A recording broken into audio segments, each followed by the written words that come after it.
That was a good one. Oh my goodness. Ugh.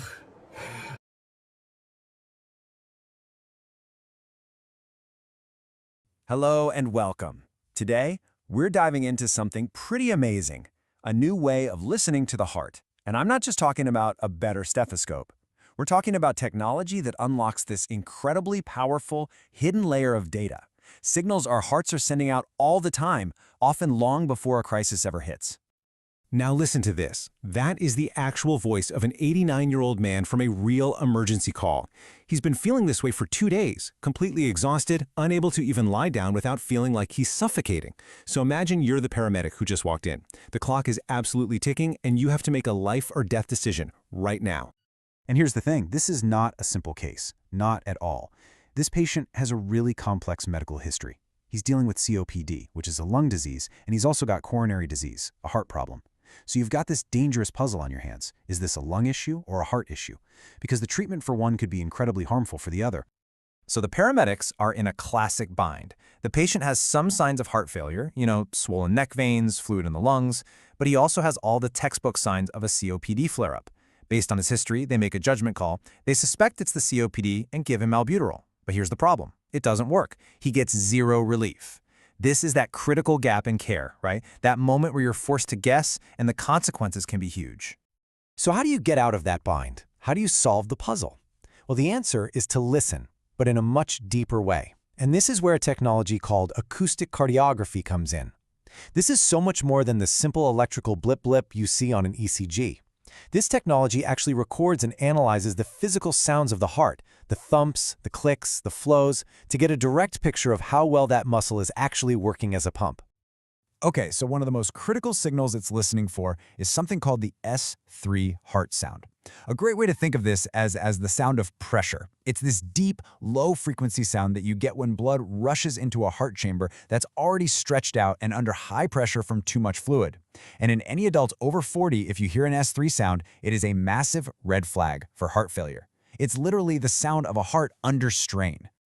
And then there's the other key biomarker, EMAT. This one is all about the sound of efficiency. What it does is measure the tiny, tiny delay between the heart's electrical go signal and the first actual mechanical thump of the muscle contracting. If that delay gets longer, it tells you the heart muscle is getting weaker, less efficient. It's taking too long to respond to the command to pump blood. Now, you might be thinking, okay, this sounds interesting, but is it just a theory? Well, no. These are scientifically proven biomarkers that have real predictive power. So let's connect the dots now, from the hard clinical science to how this actually saved the day for our 89-year-old patient. Just look at this number. This comes from a major clinical study on atrial fibrillation. It's found that for patients who were shocked back into a normal rhythm, the ones who had that S3 heart sound were 2.5 times more likely to relapse back into AFib. This is huge. It proves that the S3 sound isn't just a symptom, it's a powerful predictor of future trouble. It gives it real scientific street cred. And that brings us right back to our patient in the ambulance. Remember, the first treatment failed. The paramedics perform the acoustic cardiography test and, boom, it picks up a clear S3 heart sound. Instantly, all the guesswork is gone. They have objective proof this is a heart failure crisis. They immediately pivot to the right treatment, and by the time they even get to the hospital, the man's breathing has dramatically improved. That's the power of turning a guess into a certainty. But look, this technology isn't just for those terrifying life-or-death emergencies. Its real game-changing power might actually be in how we manage heart health day to day.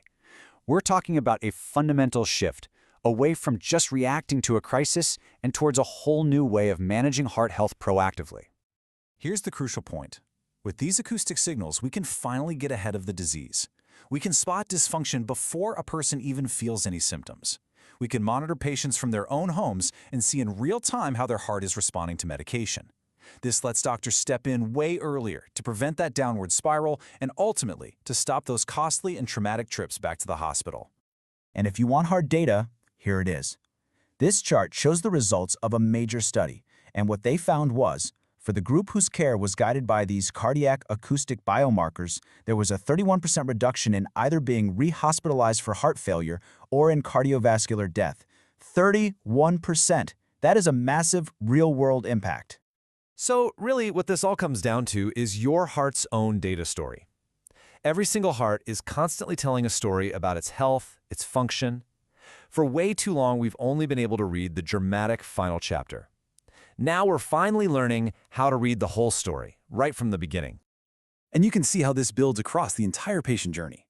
Right at the beginning, it can raise awareness by finding those silent risks. When it comes to diagnosis, it adds this whole new layer of functional data. During treatment, it gives doctors that real-time feedback they need. And finally, in the maintenance phase, it helps prevent a relapse. It fills in all the crucial gaps that other tests might miss. And if there's one thing to take away, it's this. Your heart whispers long before it screams. It sends out these subtle warnings, these little whispers of distress. Acoustic cardiography is like an early warning system that can actually hear those whispers, giving doctors and patients the information they need to act, to change the story before it's too late. So I'll leave you with this question to think about. If your heart could really talk through the language of sound and data, what story would it be telling you right now? Because thanks to technology like this, we are finally, truly learning how to listen.